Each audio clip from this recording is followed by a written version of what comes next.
वाञ्छाकल्पतरुर्भ्यश्च कृपा सिन्धुभ्य एव च पतितानां पावनेभ्यो वैष्णवे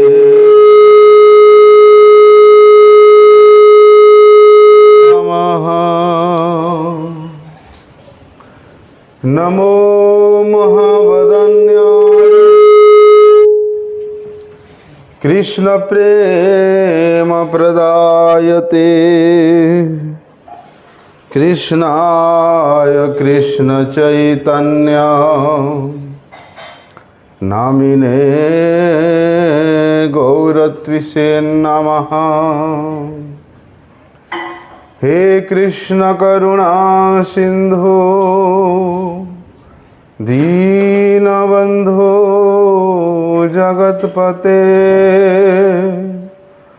गोपेश गोपिका कांत राधाकांत नमस्तुते। तप्त कांचन गौरांगी राधे वृंदावनेश्वरी वृषभानुसुते देवी प्रणमामि हरिप्रिये। वृंदाय तुलसी दिव्यै प्रियायै केशवस्य च विष्णु भक्ति प्रदे देवी सत्यवृत्ति नमो नमः। पतित पावन परम करुणामय परम आराध्यतम श्री गुरुपाद पद्म नित्यलीला प्रविष्ट ओम विष्णुपाद परमहंस परिव्राजकाचार्य अष्टोत्तर शत श्री श्रीमत् शिल भक्ति वल्लभ तीर्थ गोस्वामी गुरु महाराज जी के श्री अभय चरणारविंद में साष्टांग दंडवत प्रणाम करते हुए उनकी हेतु की कृपा प्रार्थना करता हूँ। परम आराध्यतम शिक्षा गुरुपाद पद्म नित्यलीला प्रविष्टम विष्णुपाद परमहंस श्री श्रीमद् शिल भक्ति विज्ञान भारती गोस्वामी महाराज जी के पाद पद्म में साष्टांग दंडवत प्रणाम करते हुए उनकी हेतु की कृपा प्रार्थना करता। आज विशेष तिथि है। भगवान श्री कृष्ण चंद्र के आज बसंत रास है।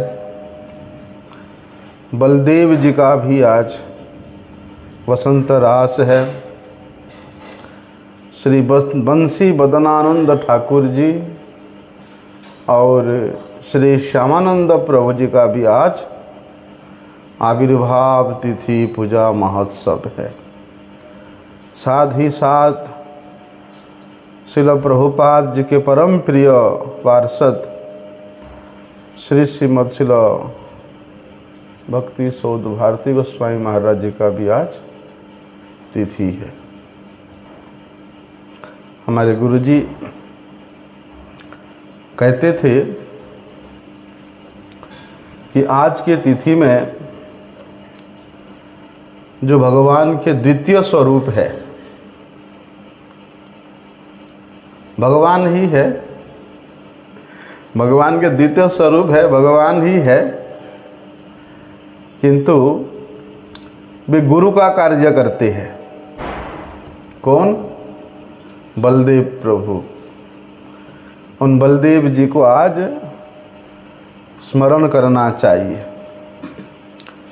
क्योंकि आज बलदेव जी का रास यात्रा है। वैसे तो भगवान श्री कृष्ण और बलदेव में किसी प्रकार का कोई भेद नहीं है, क्योंकि भगवान अनेक नहीं है, भगवान एक है, केवल लीला का अंतर है। नहीं तो भगवत तत्व एक ही तत्व है। तो स्वयं भगवान होते हुए भी बलदेव जी ने गुरु का कार्य करते हैं, इसलिए वे तमाम जगत के मूल गुरु हैं, क्योंकि गुरु ही भगवान के सेवा का शिक्षा प्रदान करते हैं।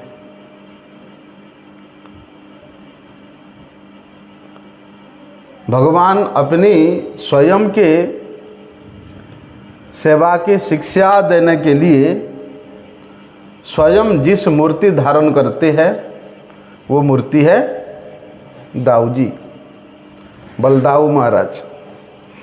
इसलिए दाऊजी की कृपा के बिना भगवान का कृपा पाना असंभव है। नित्यानंद प्रभु के कृपा के बिना श्री चैतन्य महाप्रभु के कृपा प्राप्त करना असंभव है। इसलिए आज विशेष रूप से उन मंगलमय भगवान श्री बलदेव जी को स्मरण करना चाहिए। वैसे तो प्रत्येक दिन स्मरण करना चाहिए, परंतु विशेष तिथि में विशेष रूप से उनका स्मरण करने से अधिक लाभ होता है, ऐसा गुरु जी कहते थे। और आज श्री कृष्ण का बसंत रास भी है। बलदेव प्रभु का इच्छा हुआ कि बड़े दिन हुआ नंद बाबा, यशोदा मैया, रोहिणी मैया तो वहीं पर ही थी द्वारिका में। तो नंद बाबा, यशोदा मैया, इनसे मिलना नहीं हुआ।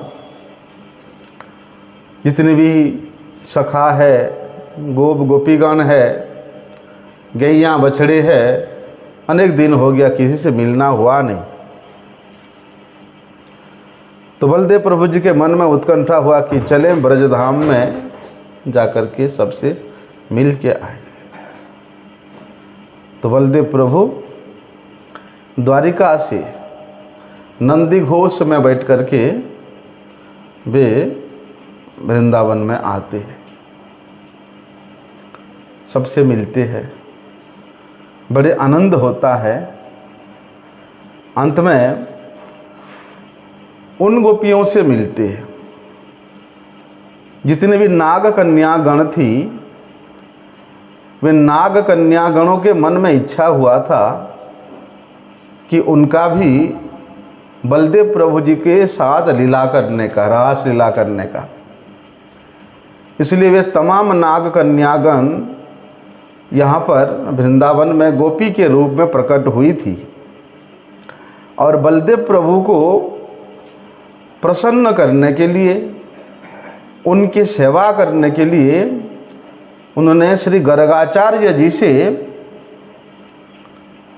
बलदेव प्रभु प्रसन्न होने का जो मंत्र है वो प्राप्त किया था और उसी मंत्र का आराधना करके बलदेव प्रभु को प्रसन्न किया और उसी आराधना से ही आकृष्ट होकर के बलदेव प्रभु द्वारिका से वे वृंदावन में आए। वे जितने भी नाग कन्या रूपा गोपी थी, सबका इच्छा था कि हम बलदेव प्रभु जी के साथ नृत्य करें, रास नृत्य करें। इसलिए वे जमुना पुलिन में बलदेव जी के साथ आज के दिन में, बसंत पूर्णिमा के दिन में, चैत्र मास के इस पूर्णिमा को उन्होंने वहाँ पर रास लीला किया था यमुना के किनारे में। तो बलदेव प्रभु का इच्छा हुआ जल विहार करने के लिए और उन्होंने यमुना जी को बुलाया, लेकिन यमुना जी सीधे मना कर दिया कि मैं तुम्हारा कोई भी सहायता नहीं कर सकती हूँ।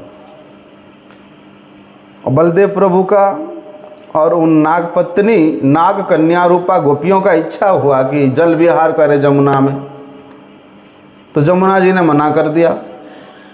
तो बलदेव प्रभु क्रोधित होकर के यमुना जी को अपने हल में खींच दिया।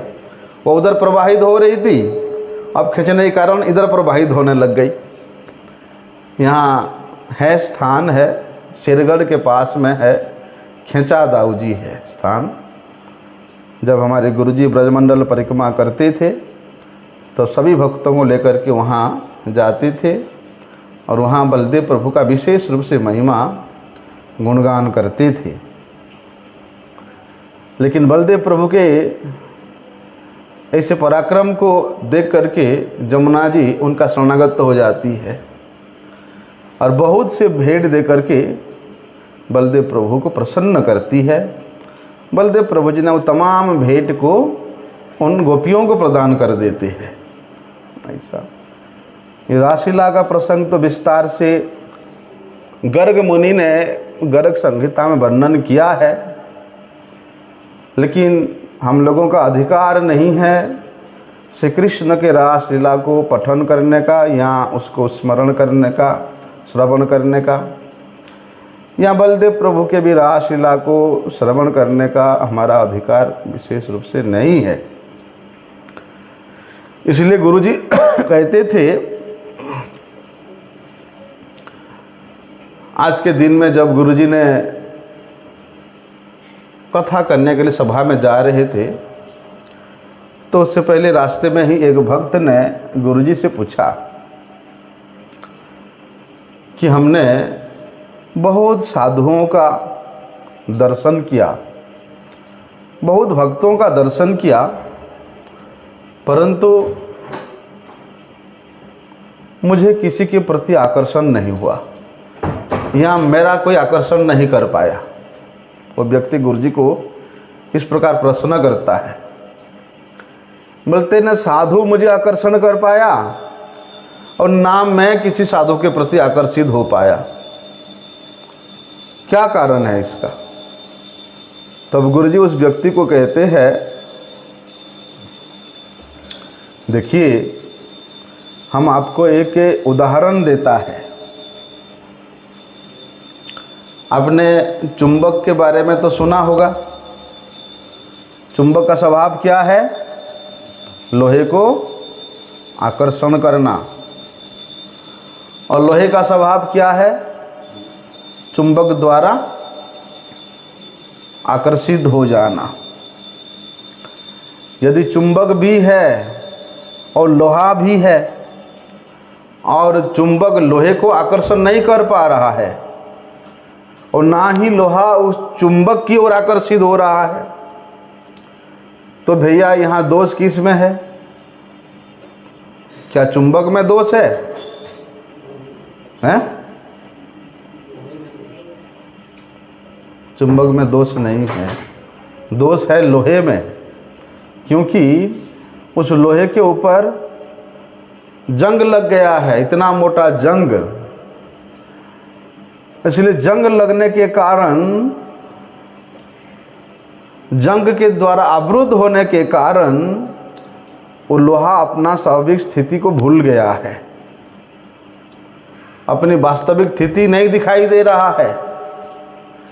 जब लोहे से जंग को हटा दी जाएगी तो उसका लोहा जो है दिखाई देगा, है ना? लोहे का स्वभाव दिखाई देगा, तब वो चुंबक के प्रति आकर्षित होगा। बोलते उसी प्रकार भगवान श्री कृष्ण भी चुंबक के समान है। किस प्रकार? जिसके हृदय में श्री कृष्ण आविर्भाव होता है, बोलते वे भी चुंबक के समान है। वे वैष्णव जन भी चुंबक के समान है, वे संत जन भी चुंबक के समान है। कई बार क्या होता है देखना, लोहा जब अधिक समय तक चुंबक के साथ चिपक के रहता है, वो लोहे का भी आकर्षण करने का शक्ति आ जाता है। देखा कभी? हमने बचपन में देखा। 2-3 महीना एक लोहे के टुकड़े को आप चुंबक के साथ चिपका के रख दो और वही लोहा चुंबक का शक्ति प्राप्त करके छोटे छोटे लोहे को भी आकर्षण करने लग जाता है। ऐसे ही भगवान तो चुंबक है ही, भक्तजन उस चुंबक के साथ, संत जन उस चुंबक के साथ हमेशा लगे रहते हैं, उनका स्मरण करते हैं, उनका गुणगान करते हैं, उनका कथा श्रवण करते हैं, उनके बारे में चिंतन करते रहते हैं। इसलिए उन भक्तों में भी, उन संतों में भी चुंबक का जो स्वभाव है, चुंबक का जो शक्ति है, आकर्षण शक्ति, वो अपने आप आ जाता है। जिस प्रकार श्री कृष्ण सबको आकर्षण करते हैं, उसी प्रकार भक्त भी। इसलिए श्री कृष्ण कर्षणी चसा, शास्त्र में भगवान को बताया कि श्री कृष्ण सभी को अपनी ओर आकर्षित करते हैं। अब भैया भक्त है, भगवान भी है। हमारे यहाँ भगवान विग्रह के रूप में विराजमान है? परंतु वहाँ मैं भी हूँ, भक्त भी है, भगवान भी, और मैं भी हूँ। लेकिन भगवान के प्रति मेरा कोई आकर्षण नहीं हो रहा है, वैष्णवों के प्रति मेरा कोई श्रद्धा नहीं हो रहा है। क्यों नहीं हो रहा है? क्योंकि मुझ में कुछ दोष है। मेरे चित्त में जरूर कुछ ना कुछ विचार भरा हुआ है, तभी वो आकर्षण नहीं हो रहा है। कैसे हटाएं उसको? बोलते हैं एक सच्चे साधु के संग से। जंग रोधी लोहे को यदि आप आग में जलाओगे तो सारी जंग कोयला बन जाता है और लोहा एकदम लाल हो जाता है। उसी प्रकार भले ही हमारे मन में कोई विचार है, दोष है, लेकिन यदि हम शुद्ध भक्त का संग करेंगे तब हमारा वास्तविक स्वरूप प्रकाशित होगा। जिस प्रकार जंग निरुद्ध होने के बाद लोहा स्वतः चुंबक की ओर आकर्षित होता है, उसी प्रकार हमारे चित्त वृत्ति जब परम पवित्र हो जाता है, स्वाभाविक रूप से भक्तों के प्रति, भक्त और भगवान के प्रति वो आकर्षित होता है, होगा ही होगा। अभी हम कहते हैं, दूसरे को देश देते हैं, अरे एक ऐसा साधु है, हमको आकर्षण नहीं कर पाया, हैं? साधु का क्या महात्म्य है, हैं? कोई भी व्यक्ति हमको अपनी ओर नहीं खींच सकता, अपनी ओर आकर्षण नहीं कर सकता। ऐसे हम सोचते हैं। यदि कोई साधु कृपा करके हमको भगवान की कथा सुनाता है, भगवान का सेवा प्रदान करता है, तो भी हम उनके प्रति आकर्षित नहीं होते, तो उसमें क्या चुंबक का दोष है? उसमें क्या वो साधु का दोष है? दोष तो अपना है। कौन वैज्ञानिक कहेगा कि उस चुंबक में दोष है? दोष तो लोहे का है, क्योंकि वो जंग में घिरा हुआ है। उसी प्रकार हमारे चित्त भी जंग लग गया है। संसार के इस कुविचारों में संलग्न रहते रहते, संसार के भोग विलास में प्रमत्त रहते रहते, संसारी लोगों के इस आडंबरपूर्ण संपर्क में रहते रहते हमारा चित्त भी जंग लग गया है। इसलिए भक्त और भगवान हमको नहीं खींच रहे हैं। वो जंग को हटाना पड़ेगा। वो जंग कैसे हटेगा? जितने भी अशुद्ध विचार है, कुविचार है, उसको अपने मन से निकालना पड़ेगा।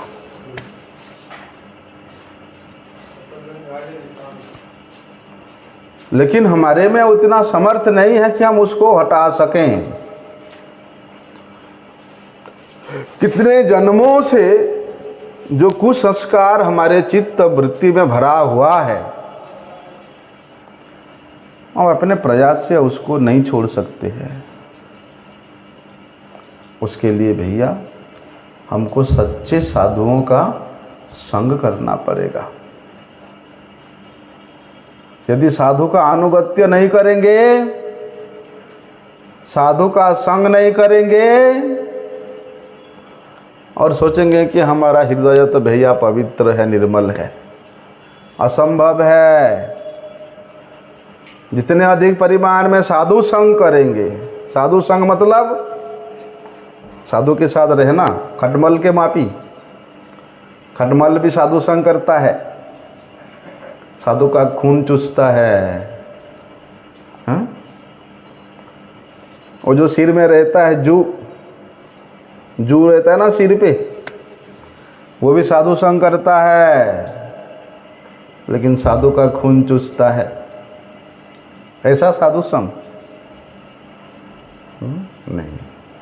साधु संग करने का मतलब है साधु के उपदेश को अपने जीवन में उतारना, उन साधु के मुख निश्रित वाणी को श्रवण करना, उन साधु के शुद्ध विचारों को अपने दैनंदिन जीवन में पालन करना, ये साधु संग है। तब जाकर के हमारा हृदय निर्मल होगा। अब हृदय निर्मल कैसा होगा? इस प्रकार से होगा, दूसरा कोई उपाय नहीं है। उस हृदय में आप महंगे से महंगे साबुन लगाओ, शैम्पू लगाओ, पाउडर लगाओ, बॉडी लोशन लगाओ, वो निर्मल होने वाला नहीं है। केवल मात्र साधु मुख से हरि कथा श्रवण करने से हमारे चित्त वृत्ति निर्मल होगा। आज इसलिए बलराम प्रभु को विशेष रूप से बलदेव जी को स्मरण करना चाहिए। बलराम जी है मैग्नेट, चुंबक है। भगवान श्री कृष्ण की याद करना चाहिए। श्री कृष्ण भी मैग्नेट है, चुंबक है, हैं? इसलिए वो चुंबक को खींचने वाला कैसा होना चाहिए? सुपर मैग्नेट होना चाहिए ना। पहले कोणार्क मंदिर के पीछे में एक बहुत बड़ा चुंबक लगा हुआ था, तो जो भी जहाज जाता था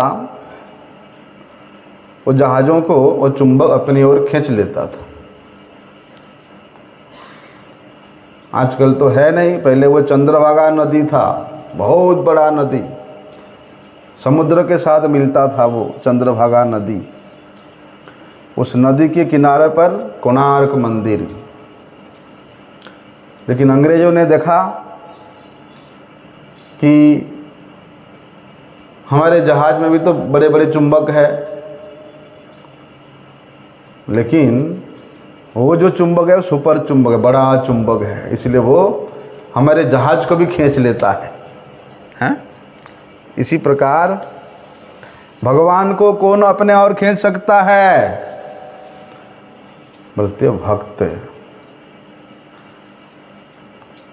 और वे भक्त है बंसी बदनानंद ठाकुर, आज जिनका आविर्भाव तिथि है। वे बंसी बदनानंद ठाकुर कौन है? वे श्री कृष्ण लीला के जो बंसी है, वे बंसी ही श्री चैतन्य महाप्रभु के लीला के पुष्टि करने के लिए श्री बंसी बदनानंद ठाकुर के रूप में प्रकट हुई है। सची माता कौन है?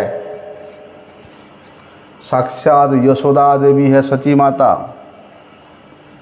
विष्णुप्रिया देवी कौन है? साक्षात गौर नारायण शक्ति है, शुद्ध भक्त है। श्रीमन महाप्रभु और विष्णुप्रिया देवी इस जगत के साधारण स्त्री पुरुष के मापिक नहीं है, उनका संबंध स्त्री पति के मापिक नहीं है, वे पारमार्थिक संबंध है। जब रामलीला के समय में अश्वमेध यज्ञ हुआ था और उसी समय माता सीता वनवास में थी, तो ऋषियों ने भगवान राम से कहा कि भगवान, यज्ञ को पूर्ण करने के लिए आपको पत्नी की आवश्यकता है, शक्ति की आवश्यकता है। पत्नी के साथ बैठ करके जब आप करेंगे यज्ञ तब परिपूर्ण होगा। अब राम जी को दूसरा विवाह करना होगा। राम जी तो मर्यादा पुरुषोत्तम, एक पत्नी व्रतधारी, वे दूसरा विवाह नहीं करेंगे। इसलिए उन्होंने स्वर्ण के सीता बनाया और वही स्वर्ण के सीता निर्माण करके उन्होंने वे यज्ञ पूर्ण किया। तो वही ऋण को परिशोध करने के लिए सीता देवी ने श्री गौरांग महाप्रभु के लीला में श्री विष्णु प्रिया देवी के रूप में आविर्भूत होकर के श्रीमन महाप्रभु जी का सोने का श्री मूर्ति प्रतिष्ठा किया है ना। विष्णु प्रिया जी के सेवित जो सोने का गौरांग कहाँ है? नवद्वीप में सेवित हो रहे हैं ना, वो विष्णु प्रिया देवी के द्वारा निर्मित है। वहाँ पर राम जी ने सोने का सीता बनाया और यहाँ पर विष्णु प्रिया देवी ने वही ऋण परिशोध करने के लिए महाप्रभु जी के से विग्रह सोने का बनाया, उपासना किया। तो गुरु जी कहते ये सब लीला एक दूसरे से संबंधित है, ऐसा हमारे गुरुवर्ग बताते हैं। लेकिन श्री चैतन्य महाप्रभु जी संन्यास लेने से पहले ये सब व्यवस्था कर दिया था। महाप्रभु सोचा संन्यास लेकर के चला जाऊंगा तो सची माता विष्णु प्रिया देवी को बहुत विरह होगा और वे विरह में नहीं रह पाएंगे, उस विरह कैसे सहन करेंगी। इसलिए श्रीमन महाप्रभु जी ने श्री बंसी बदनानंद ठाकुर को श्री सची माता और विष्णु प्रिया देवी के रक्षक सेवक के रूप में नियुक्त कर दिया था। बंसी बदनानंद प्रभु वे गृहस्थ लीला अवश्य किए थे,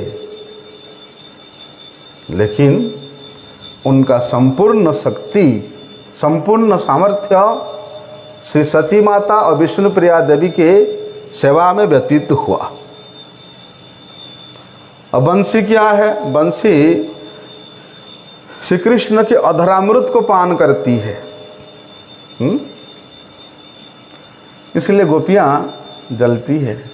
हाँ, इस बंसी का क्या सौभाग्य है, देखो कि वे हमेशा हमारे प्राणनाथ श्याम सुंदर के अधरामृत का पान करती रहती है। लेकिन हमारा ऐसा सौभाग्य नहीं है।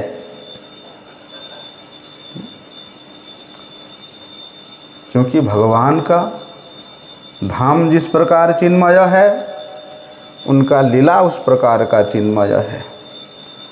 भगवान के धाम स्थित प्रत्येक वस्तु चिन्मय है, इसलिए वे बंसी बोल सकती है, चल सकती है, सब कर सकती है। इस जड़ जगत के बांस के बंसी के मापिक नहीं है। और वही बंसी गौड़ लीला में श्री बंसी बदनानंद ठाकुर के रूप में प्रकट हुआ है।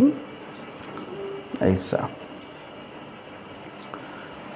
अब भैया देखो, बंसी जिसके ध्वनि सुन करके स्वयं भगवान श्री कृष्ण आकर्षित हो जाते हैं, है ना। भगवान को आकर्षण किया कि नहीं?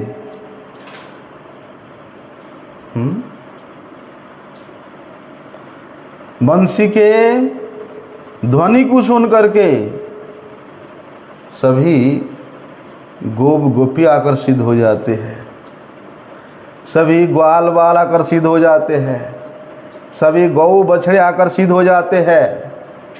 यहाँ के लता पता वृक्ष हिरण सब आकर्षित हो जाते हैं। क्या सुन करके? बंसी ध्वनि सुन करके।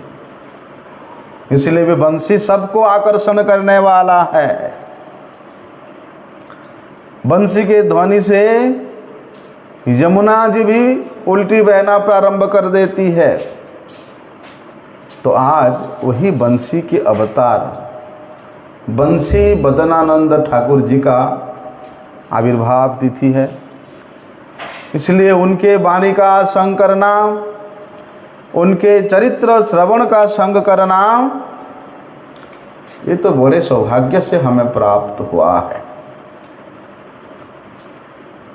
गुरु जी कहते थे कि आज हमारे पूर्व गुरु श्री श्यामानंद प्रभु जी का भी आविर्भाव तिथि है। भले ही हमारे इस गुरु परंपरा में श्यामानंद प्रभु जी का नाम उल्लेख नहीं है, लेकिन हम श्यामानंद प्रभु को विशेष रूप से स्मरण करते हैं। श्यामानंद प्रभु कौन है? ये दाऊजी के सखा है, जो 12 प्रधान सखा है, जिनको 12 गोपाल कहा जाता है। बोलते उन 12 गोपाल में से जो प्रमुख सखा है वो है सुबल सखा। और ये सुबल सखा जो है ये श्रीमती राधा रानी के भाई है। किस प्रकार का भाई? वृषभानु महाराज के बड़े भाई का पुत्र है ये। ऐसा। इसलिए जो 12 सखा है उनमें से प्रमुख है, मुख्य है श्री सुबल सखा। और वही सुबल सखा गौरांग महाप्रभु के लीला में श्री गौरीदास पंडित के रूप में आविर्भूत हुए हैं। और वही गौरीदास पंडित के प्रिय शिष्य हुए श्री हृदय चैतन्य प्रभु, जिनको हृदयानंद भी कहते हैं। और वही हृदयानंद प्रभु के अनुगत हुए श्री श्यामानंद प्रभु।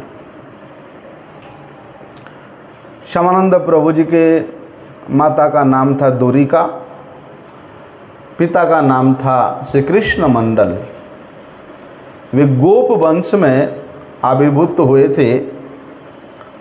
कहाँ पर? खड़गपुर रेलवे स्टेशन के पास ही धरेंदा बहादुरपुर ग्राम है, वहीं पर।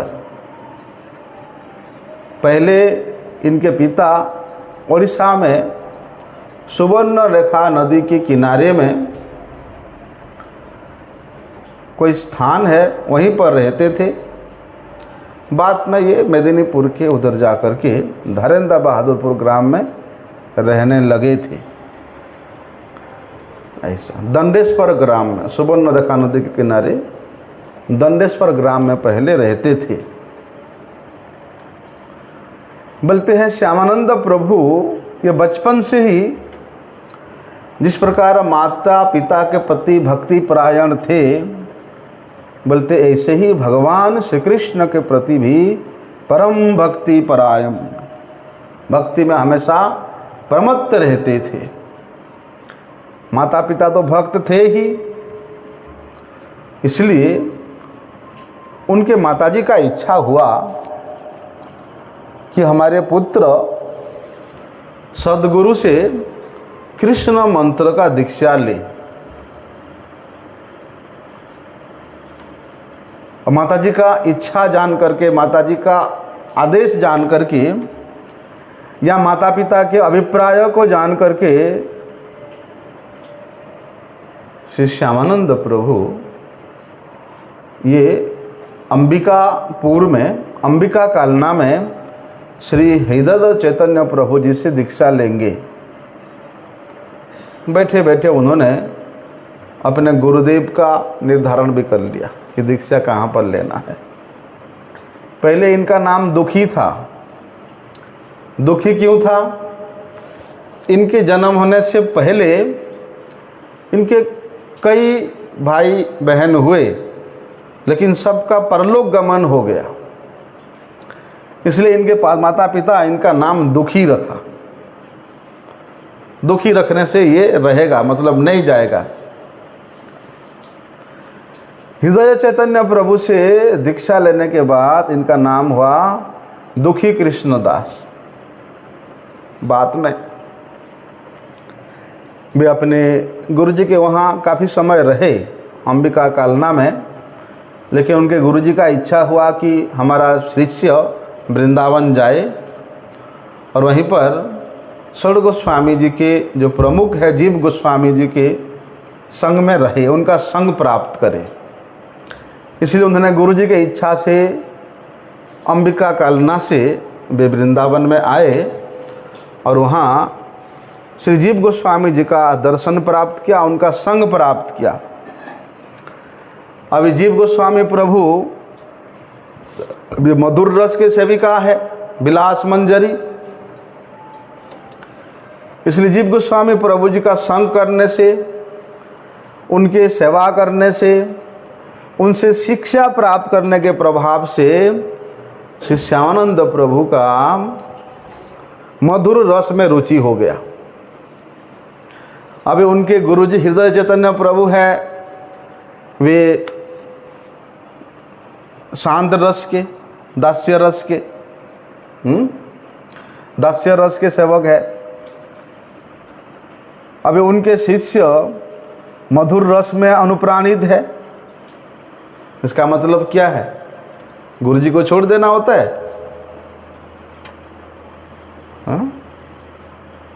ऐसा नहीं सोचना चाहिए। अरे गुरुजी दास्य रस के है तो शिष्य किस प्रकार से मधुर रस की आराधना कर सकता है?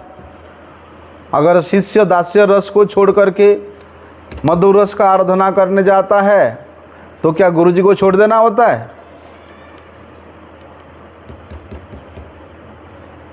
नहीं होता है। हाँ?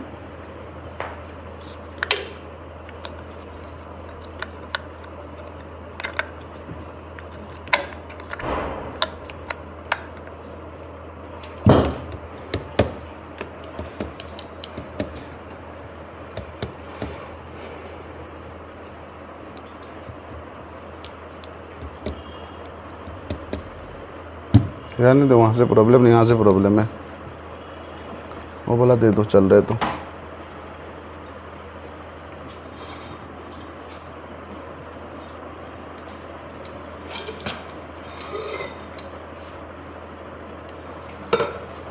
चालू करो।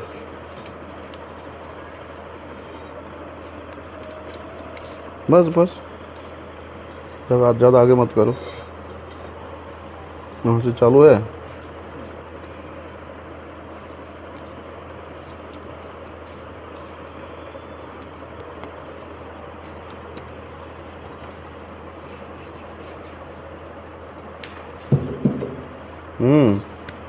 ऐसा नहीं सोचना चाहिए।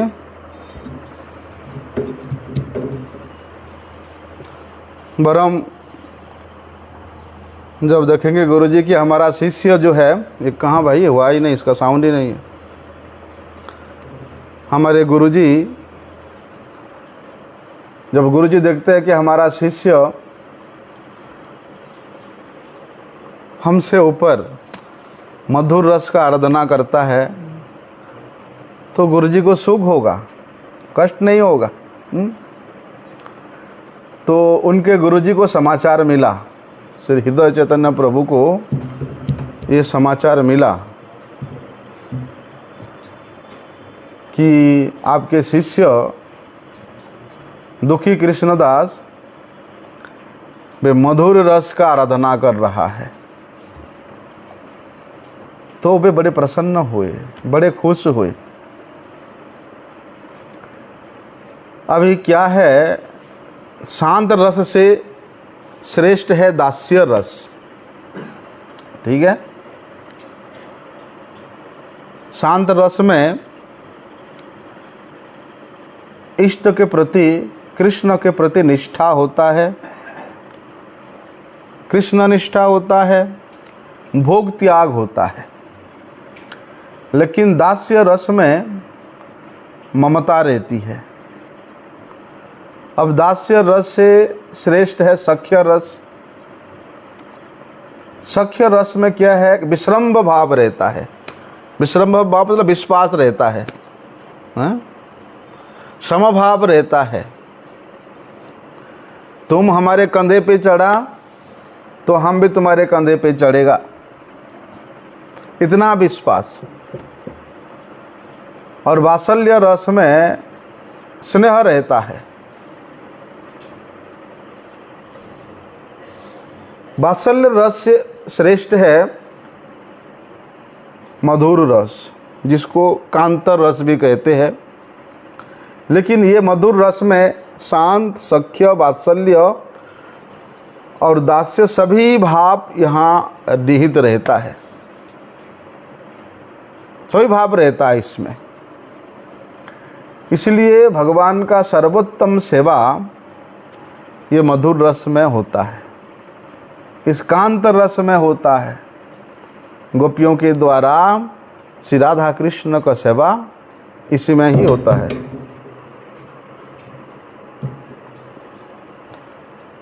ऐसा तो उनके गुरुदेव, श्यामानंद प्रभु के गुरुदेव श्री हृदय चैतन्य प्रभु अपने शिष्य का ऐसा अधिकार प्राप्त सुन करके वे बड़े प्रसन्न हुए।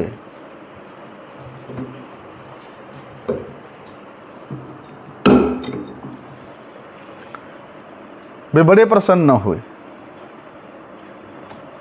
और उद्देश्य क्या है? उद्देश्य भगवान का सेवा करना।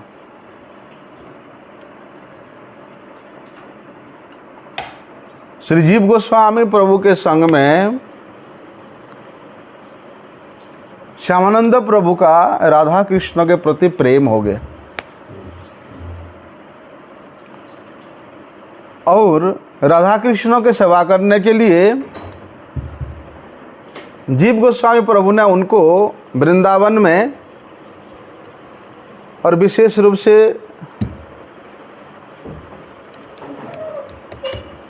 रास मंडल में, सेवा कुंज में, हरि बोल, क्या हाँ छोड़ो, डिस्टरबेंस होने से सब डिस्टरबेंस हो जाता है।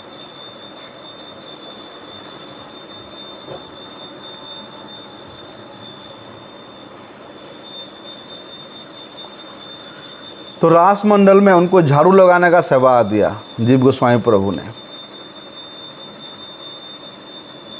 हम लोग तो वृंदावन जाते हैं, रास मंडल, बंसी बट, सेवा कुंज, ये सब जगह दर्शन करते हैं, लेकिन हम लोग ऐसा अनुभव नहीं होता। ये चिन्मय भूमि है, यह प्राकृत भूमि है। एक दिन श्यामानंद प्रभु प्रेम में आविष्ट होकर के सेवा कुंज में रास मंडल में अभी झाड़ू लगा रहे हैं। तो झाड़ू में सफाई करते करते उनको एक अलौकिक कृपा हुई कि राधा रानी के चरणों का जो नुपुर है उनको वहाँ मिला। श्यामानंद प्रभु वो नुपुर को उठा कर देखते, इतना सुंदर नुपुर है, ये तो रास मंडल यहाँ किसका हो सकता है, राधा रानी का ही हो सकता है। इसलिए उन्होंने उस नुपुर को उठा करके अपने माथे पर लगाया। जैसे माथे पर ऐसे प्रणाम लगाया, ऐसे ही श्यामानंद प्रभु के यहाँ माथे पे नुपुर के मापी तिलक हो गया, एकदम हमेशा के लिए। है?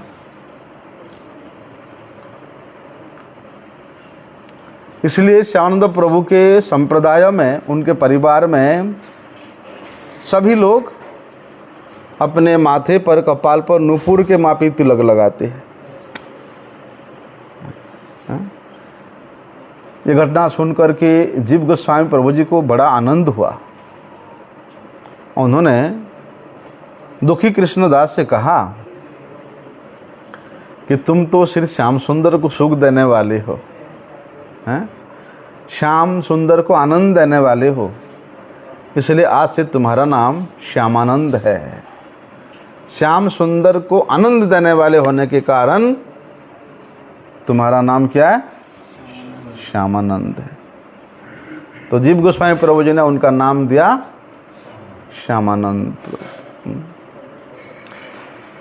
तो गुरु जी कहते हैं कि वही श्यामानंद, श्याम तो मैग्नेट है, श्याम मतलब कृष्ण चुंबक है, और वही मैग्नेट को, वही श्याम को आकर्षण करने वाला कौन है? श्यामानंद है।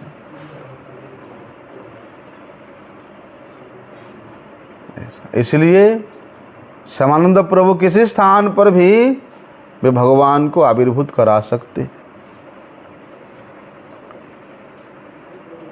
जब हम लोग प्रार्थना करें,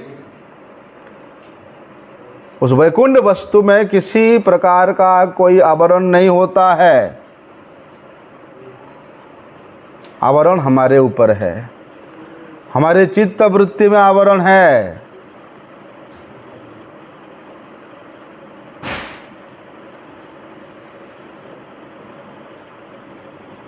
ठीक से बैठो, ये क्या बैठने का तरीका होता है? वो ऐसे बैठे हैं, एक ऐसा बैठे हैं।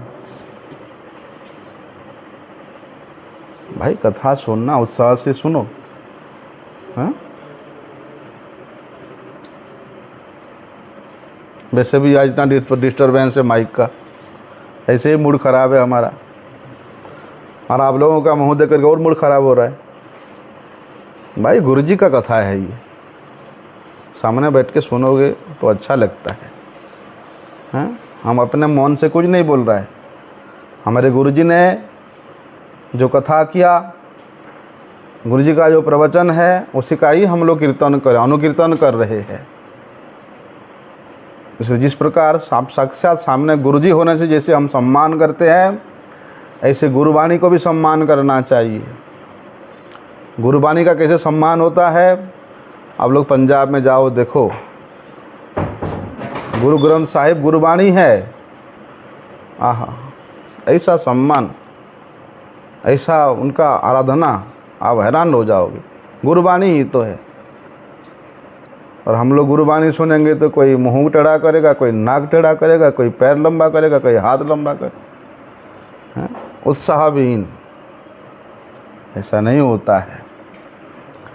इसलिए गुरु जी कहते हैं कि बंसी बदनानंद प्रभु के पाद पद्म में, श्री श्यामानंद प्रभु जी के पाद पद्म में, हमारे अभिन्न गुरुपाद पद्म के पाद पद्म में अनंत कोटि दंडवत प्रणाम करते हुए उनसे प्रार्थना करें कि वे हमारे सभी अपराधों को मार्जन करते हुए अपनी पाद पद्मों में रख करके सेवा प्रदान करेंगे।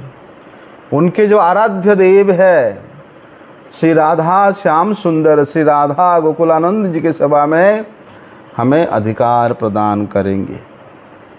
ऐसा हमेशा प्रार्थना करना चाहिए गुरुजनों के चरणों में, वैष्णव जनों के चरणों में, श्रीमन महाप्रभु जी के पार्षदों के चरणों में। तब जा कर के हम लोग उनके कृपा प्राप्त करके भगवत तत्व को जान सकते हैं, अनुभव कर सकते हैं। अन्यथा दूसरा कोई उपाय है नहीं।